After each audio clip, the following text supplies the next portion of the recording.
Hello folks, welcome back, and in this tutorial we are going to see the second complex data type, that is object, and we will be having interview question at the end of this video. In previous tutorial we have seen array, and in this tutorial we are going to talk about object. So what are object? Object are nothing but the collection of properties. And what are properties? Properties are nothing but the key value pair. Suppose you want to store information about a car in your JavaScript program, then how you can do that? So first of all, we will see how to declare an object in JavaScript.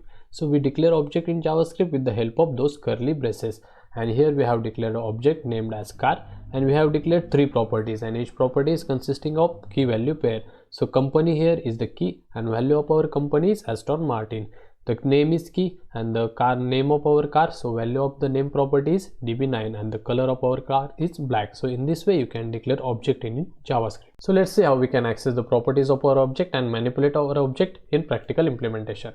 So back to Visual Code, we are having our car object, and if you log our object into the console, we can see the car is printed into the console. So along with string, we are having the integer as well as boolean value in our object. Now we will see how we can access the properties of our car object. So first way, you can use the dot annotation to access the properties of your object, and if I now press enter and save the changes, you can see the company is printed onto the console. So using dot annotation, you can access any property of your object. So here you can see db9 is printed into the console. Another way to access properties of our object is using array annotation. So you have to specify the array, and inside array you have to specify the name of property you want to access, and after saving the changes, you can see db9 is still printed into the console. Advantage of using array annotation is you can even access the property which is having space in between their names. So suppose you are having a property like this sunroof, and you are having space in between that, then you are able to access that property with the help of array annotation. So here you can see the true value is printed into the console.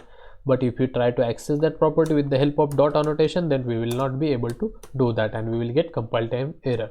So here you can see with the help of dot annotation, we are not able to access the property which is having space in between its name.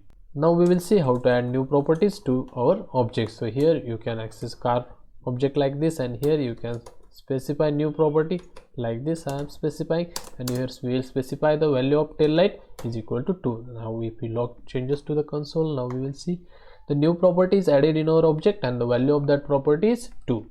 So along with integer and string values, we can even assign function to a property in your object. So suppose here we have declare a property hello, and we assign a function to that property, and how we call that function with the help of object, we have to specify the object name, and how to call the function with the help of opening and closing parentheses. Now if I save the changes, you can see the message in our function is logged into the console, that is hello from webtech for you. So folks, there is a lot more about the object, and we will be having a lot more knowledge about the object throughout the series. But now it's time for the interview question.